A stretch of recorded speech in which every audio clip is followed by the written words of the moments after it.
Have you ever forgotten your phone? When did you realize you'd forgotten it? I'm guessing you didn't just smack your forehead and exclaim, "Dang," apropos of nothing. The realization probably didn't dawn on you spontaneously. Most likely, you reached for your phone, pawing open your pocket or handbag, and were momentarily confused by it not being there. Then you did a mental recap of the morning's events. In my case, my phone's alarm woke me up as normal, but I realized the battery was lower than I expected. It was a new phone and it had this annoying habit of leaving applications running that drained the battery overnight. So I put it on to charge while I showered instead of into my bag like normal. It was a momentary slip from the routine, but that was all it took.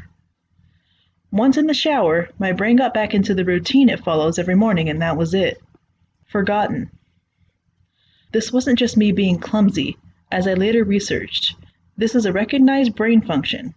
Your brain doesn't work just on one level. It works on many. Like when you're walking somewhere, you think about your destination and avoiding hazards, but you don't need to think about keeping your legs moving properly. If you did, the entire world would turn into one massive, hilarious QWOP cosplay. I wasn't thinking about regulating my breathing. I was thinking about whether I should grab a coffee on the drive to work. I did. I wasn't thinking about moving my breakfast through my intestines. I was wondering whether I'd finish on time to pick up my daughter Emily from the nursery after work or get stuck with another late fee. This is the thing. There's a level of your brain that just deals with routine, so that the rest of the brain can think about other things. Think about it. Think about your last commute. What do you actually remember? Probably little, if anything. Most common journeys blur into one, and recalling anyone in particular is scientifically proven to be difficult. Do something often enough and it becomes routine.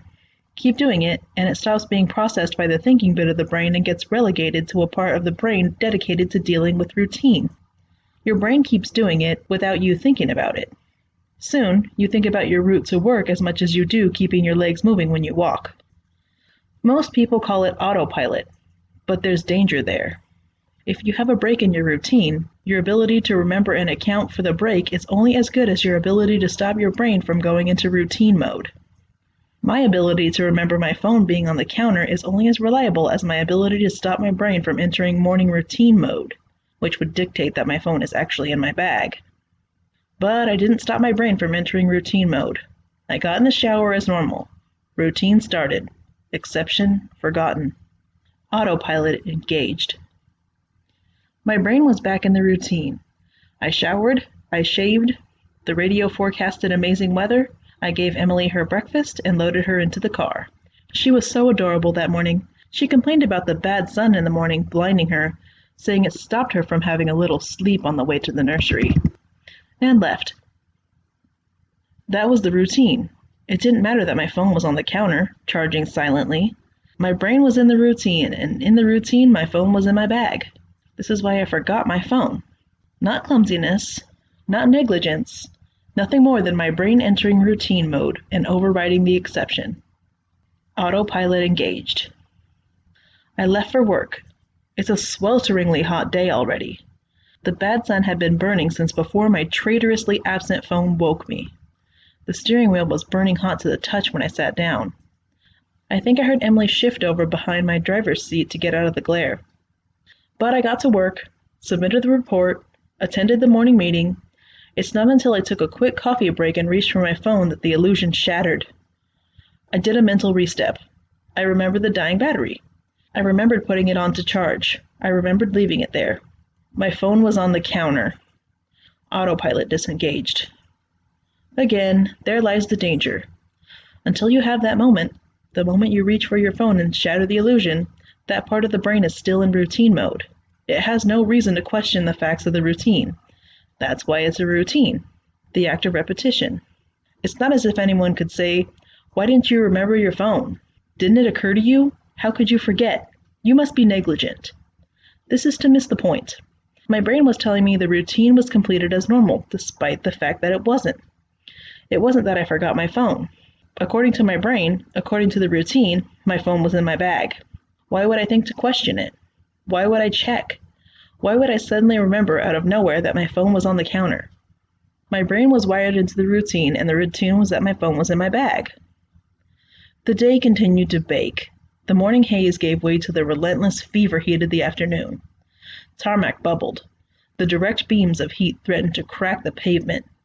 People swapped coffees for iced smoothies. Jackets discarded, sleeves rolled up, ties loosened, brows mopped. The park slowly filled with sunbathers and barbecues. Window frames threatened to warp. The thermometer continued to swell. Thank God the offices were air-conditioned. But as ever, the furnace of the day gave way to a cooler evening. Another day, another dollar. Still cursing myself for forgetting my phone, I drove home. The day's heat had baked the inside of the car, releasing a horrible smell from somewhere. When I arrived on the driveway, the stones crunching comfortably under my tires, my wife greeted me at the door. "Where's Emily?" Ah, no. As if the phone wasn't bad enough, after everything, I'd still left Emily at the nursery after all. I immediately sped back to the nursery. I got to the door and started practicing my excuses, wondering vainly if I could charm my way out of a late fee. I saw a piece of paper stuck to the door. "Due to vandalism overnight, please use side door. Today only." Overnight? What? The door was fine this morning.